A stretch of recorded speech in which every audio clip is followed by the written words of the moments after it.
السلام علیکم ورحمۃ اللہ وبرکاتہ۔ آج کا ہمارا سبق ہے غلطی پر معافی مانگنے کی عادت ڈالیں۔ بچے سے کوئی غلطی سرزد ہو جائے تو اس کو معافی مانگنے کے لیے کہی جائے، چاہے غلطی چھوٹی ہو یا بڑی۔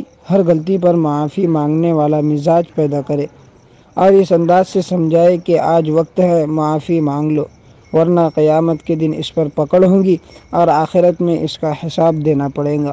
ایسا کرنے سے سب سے بڑا فائدہ تو یہ ہوگا کہ بچہ بچپن میں تو غلطی پر معافی مانگتا رہے گا اور والدین سے، اور جب بڑا ہو جائے گا تو احکامات الہیہ کے خلاف ورزی کرنے کی صورت میں خدا تعالیٰ کی بارگاہ میں بھی معافی مانگنے والا بنے گا۔ ابتدا سے یہ بات ذہن نشین کر دے کہ کن کاموں کے کرنے سے اللہ راضی ہوتا ہے اور کن کے کرنے پر ناراض۔ ساتھ ہی ساتھ غلطی تسلیم کرنے کی بھی عادت ڈالے، اس لیے کہ جب غلطی کو مانے گا ہی نہیں تو پھر اس پر معافی بھی ضروری نہیں سمجھے گا۔